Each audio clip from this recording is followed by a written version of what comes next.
Oyo State Governor Seyi Makinde on Tuesday broke his silence on his rift with the Minister of the Federal Capital Territory, Nyesom Wike, disclosing that their fallout stemmed from Wike's alleged declaration to hold down the People's Democratic Party, PDP, for President Bola Tinubu's re-election in 2027. Wike and Makinde were prominent members of the G5 governors who opposed the PDP's choice of Atiku Abubakar as his presidential candidate and Iyorchia Ayu as national chairman of the 2023 general election, because politicians from the north occupied both positions. Speaking during a media chat in Ibadan, the Oyo State capital, Makinde said the relationship collapsed after Wike made what he described as a shocking declaration during a meeting with President Tinubu, which he said the president neither requested nor endorsed. With Governor Seyi Makinde's latest revelation about Nyesom Wike's promise to deliver the PDP to the president, with 2027 fast approaching, the question is, will there be a free and fair election? Joining us on this show to take a look at his revelations and if the people's votes will count in 2027 is Dr. Hakeem Baba-Ahmed, a politician, media entrepreneur, and public commentator. He will also discuss whether stifling opposition to gain political control is putting democracy in jeopardy. Good morning, Dr. Hakeem Baba-Ahmed, and Merry Christmas to you, and good to see you. The main point by Governor Makinde is not just about Wike.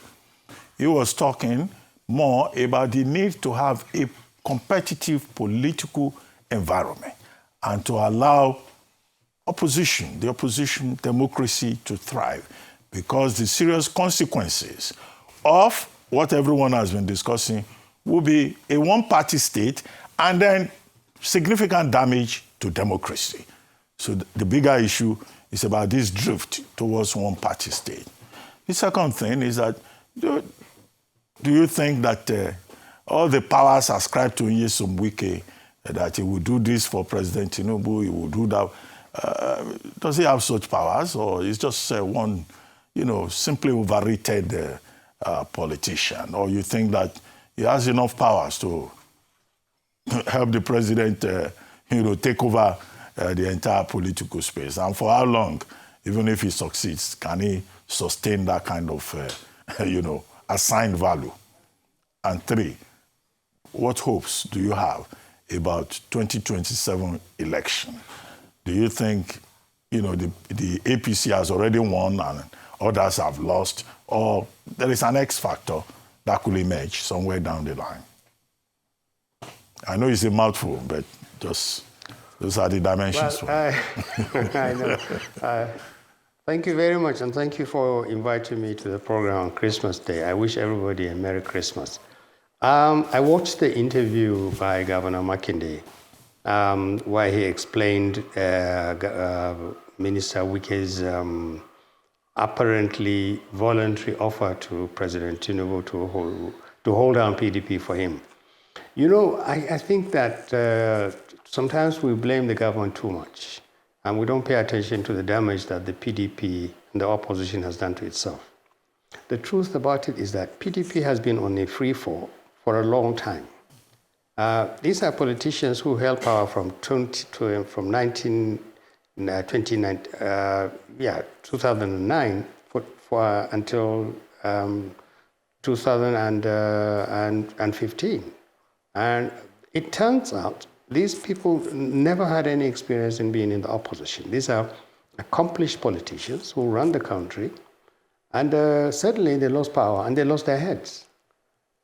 People blame Tinubu. I blame him as well, because there are areas clearly where he's wrong. He's amassing too much power, or what appears to be too much power. He's actually collecting too many politicians around him.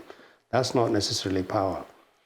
But what has the PDP done itself? PDP has been involved in destroying itself consistently since 2011, 2012.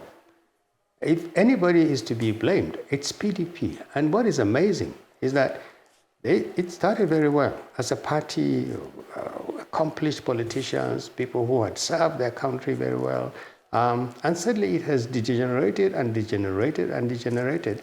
And this is where we are. A governor, PDP, used to line up. You remember, we had this discussion before when we were saying from the Northern Elders Forum, this business of Northern presidency, Southern presidency shouldn't be championed the way Southern governors were.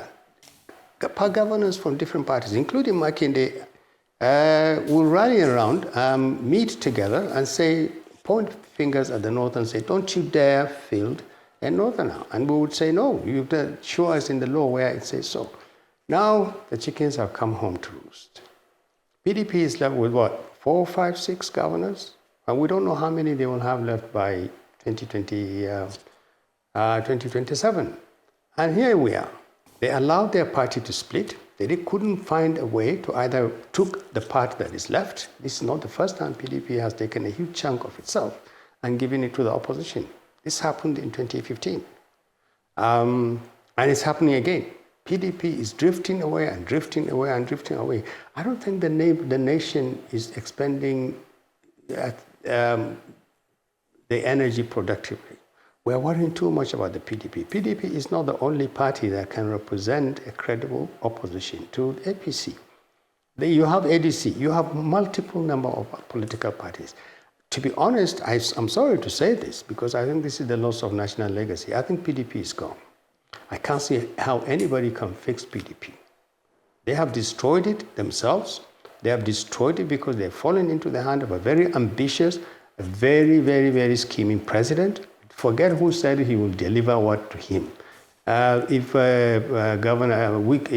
Minister Wike says to the president, in the presence of Makinde, Mr. President, I'll hold on PDP for you, it's because Wike knew the weak points. And President Tinubu desperately wants to literally annihilate the opposition. Now, if he doesn't do this illegally, if he doesn't do it in a way that offends the democratic process, how do you blame him?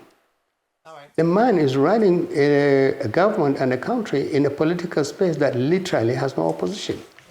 And look at the others. ADC is there, but what is ADC doing to actually energize itself, build organic roots with the rest of Nigeria, and represent a credible opposition, including huge chunks of the PDP that should be now walking back, not towards the APC, but towards the ADC.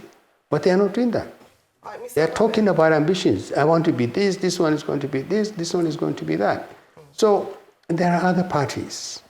Why aren't these parties? My party, the PRP, yes. Oh, okay. Thank you so much. So sorry, it's Christmas. We're trying to get all the interviews in as we have a number of things to do today. But very quickly, sir, you've talked about how the PDP is not the only opposition party. We have said the same thing. But the challenge that others we might look at when you talk about the ADC, for instance, is that do they have the experience in the political terrain in terms of how long they've been in formation to be ready for 2027?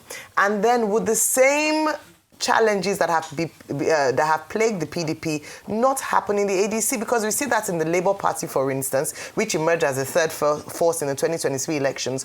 What are some of the things, maybe I should ask, that the ADC should do to avoid being another PDP if they do emerge as the third force in this election, the upcoming elections, or perhaps the main opposition party in the next elections?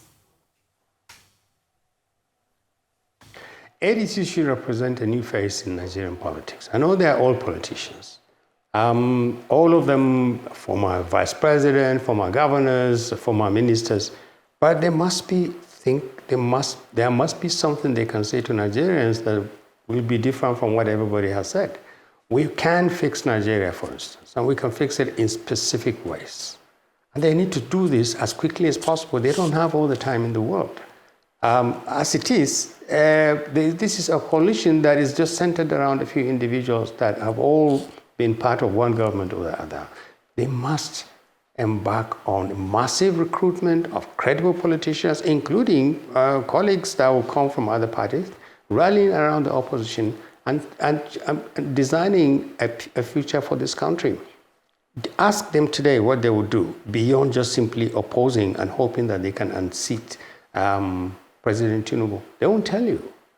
What can you do about security? What can you do about the poverty that we see in this country? What can you do about corruption? What can you do about the drifting of various parts of the country? What can you do about the dangers of divisive politics in this country? By now, somebody in this party should be saying to Nigerians, if you trust us in 2027, these are the things we will do. Then they need to put fresh faces forward. We don't want to see the same old politicians coming forward to say, okay, we were part of this government, oh, I did this, I did this, I did this. If you give me power, I'll be different. I'm telling you, 60% of Nigerians now will be voting, they're young people, over 60. They want new people, they want new faces, they want new energies. That's really what they should do. But if they just simply think we will be an alternative Tinubu, we can be an alternative APC, I'm not sure that they will generate the kind of confidence of Nigerians who say, maybe these people should be trusted and they'll do something different. Okay. Now, Labour Party is splitting. They systematically, if you want to blame ADC, fine.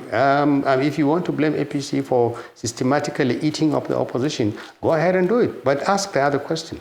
What is the opposition doing to prevent itself from being eaten up by the APC? The way we are going to spend all the valuable time. We've just about 1 year to an election. And all we're doing is saying, Tinubu, you are eating up all the opposition. Tinubu, you are eating up all the opposition. For goodness sake, if somebody has evidence that the APC is breaking up, I don't speak for the APC. I hope they don't come back in 2027. Okay. But we have to do a lot more than hope. Okay. And we have to say to those who think that they can defeat APC in 2027, do a lot more than just simply sitting there and saying, we are the opposition. You're not the opposition if you're not acting actively as a party that is ready to offer Nigerians a different future. And what is that future? Who's talking to them? Okay, Dr. Baba-Ahmed. Criticizing APC. If you can hear me, Merry Christmas. Good to see you once again. Yes, I can hear you. Yes, you and I know, to hazard a guess, that ADC will not do all the things you've told them to do. It will still be those people that have run this country before that are in the ADC now, that are disgruntled, mostly the APC members or the PDP members that are disgruntled, that will vie for presidency, and their own implosion will probably start after their primaries. I mean, they can't seem to agree. There are many behemoths in the party, Obi, Atiku, Amechi, and after their primaries, probably, which might likely go the way of Atiku, that's when the implosion will start. So I would not see ADC as a great opposition. But the question will now be, what will people like you and the influence you have in the North tell a lot of people in the North? Because one of the growls I had with you the first time, when you decided to join this government, was the fact that this same government you're speaking against today, with the kind of clout you had in the North, you gave legitimacy to it. And now you come in and say, no, it's not that way any longer. A lot of people are wondering what is happening. But now that you're out of it, you can see clearly now. What are the things you will be telling the North since you've been in this government that they should watch out for, that this government is not it, like you're speaking now? What are some of those things you'll be telling the North?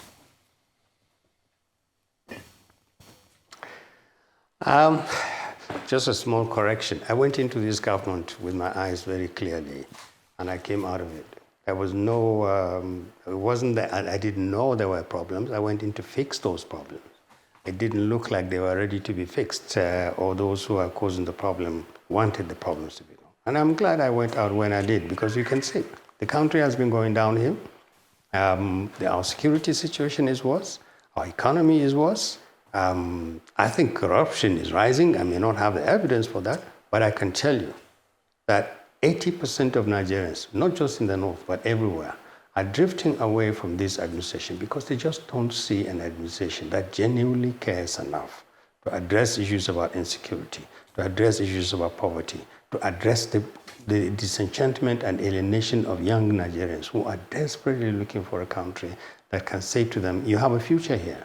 So what is not really a northern issue. Northerners don't have an agenda that they can say to this administration uniquely as northerners, but we suffer more than anybody else. We are more insecure than anybody else. We're more desperate for good leadership more than anybody else. And we have been marginalized by a government that we voted for. Substantially, the votes that brought President Tinubu to power came from the North. So here we are, running around because bandits and kidnappers are chasing us around, and we're not being protected enough by the state. What the North would say would be, who is going to do something radically different from what President Tinubu is doing? And then we will support them. Now, as I said before, I'm a member of the People's Redemption Party, the PRP, and we have been working actively to build some kind of relationship with other parties to see if we can provide an alternative to APC, and also see if all these ADC and Labour Party, the big ones, can actually work with us. We do have ideas. We have a vision that Nigeria can be fixed. Nigeria must be fixed. The failure of this country's democracy will be a major disaster.